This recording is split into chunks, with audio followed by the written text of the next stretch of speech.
Welcome to The Explainer. Today, we're digging into a documentary that did so much more than just capture beautiful landscapes. It actually changed how a whole nation saw itself. We're talking about the story of Beyond Beauty, Taiwan from Above.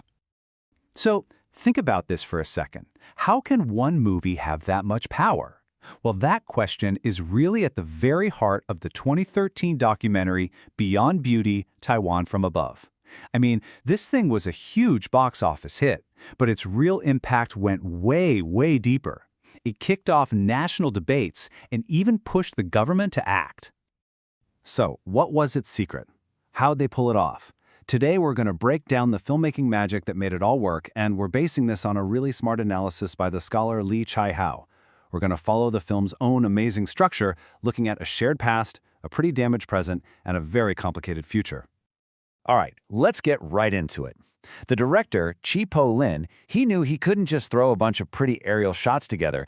No, he was building something much bigger, a powerful, epic story that would connect with millions of people on a personal level. And the secret sauce, the real genius behind it all? It's this incredibly simple but unbelievably effective three-act structure. It's a journey, really. It starts with a nostalgic past, then confronts you with a damaged present, and finally, it offers a glimmer of hope for the future. We're going to walk through it step by step. Okay, so first things first. To get anyone to care, the film had to create a really deep, personal connection with every single person watching. And it did this with two super clever tricks, right from the very beginning. You know those first few shots of clouds and mountains? They're kind of abstract and hard to place at first, right? But they also feel familiar. And there's a fascinating reason why. That straight-down, top-down view, it taps into one of our earliest memories, looking down at the patterns on the ground when we were kids. It's a totally subconscious link to your own past. And get this, it's not just what they show, it's the order they show it in. The film keeps moving in this specific pattern, from the ocean to the plains and then up to the mountains. That is not random. It's the story of Taiwan's history of settlement, told without a single word. It's the nation's history written right into the landscape. So just when you're feeling all warm and fuzzy, connected to this beautiful shared history, bam, the film completely pulls the rug out from under you. It uses that connection, that trust it just built, to show you the ugly truth about the present. And it does it with one brilliant, shocking camera move. The whole thing hinges on a technique called conceal/reveal. And trust me, this is the narrative engine that drives the whole middle of the film. It's designed to shock you, to make you feel like you're discovering the truth for yourself. Let me show you what I mean. So imagine this. The camera pulls you in close, showing you this gorgeous patch of pristine, green forest. It's beautiful, it's calming, you feel at peace. And then, the gut punch.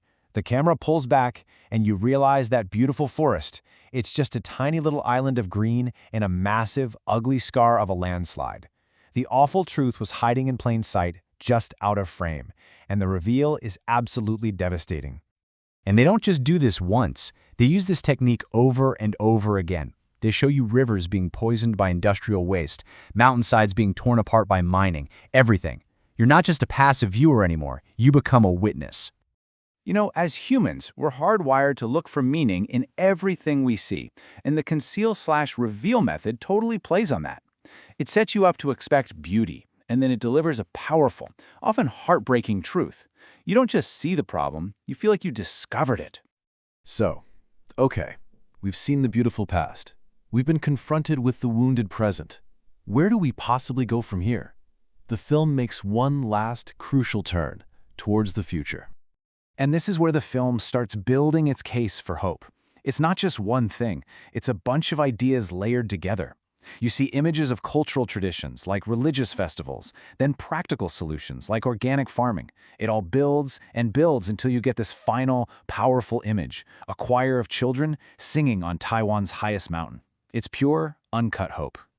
But, and this is a really important but, not everyone bought into that hopeful ending. The analysis we're looking at points out that some critics, like Lin Musai and Go Li-shin, felt it was a little too sentimental.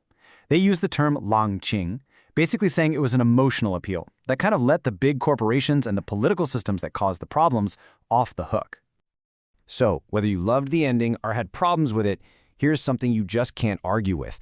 The film had a massive, concrete, undeniable impact on the real world. I want you to remember one number. 1. That's how many new government task forces were set up directly because of this movie. The things it revealed were so powerful that the government created the National Land Conservation Task Force just to deal with the issues Beyond Beauty brought into the light. Now that is the power of storytelling. So when you boil it all down, Beyond Beauty is so much more than a pretty movie. It's basically a masterclass in how to tell a story. It's a blueprint for taking raw images and shaping them into a powerful national narrative, all by using that simple arc: past, present, and future. And that really leaves us with one last big question to chew on. The emotional journey in this film was brilliantly designed to inspire change, and it absolutely worked. But it also makes you think about the incredible responsibility that comes with telling a story that's powerful enough and persuasive enough to actually move an entire nation.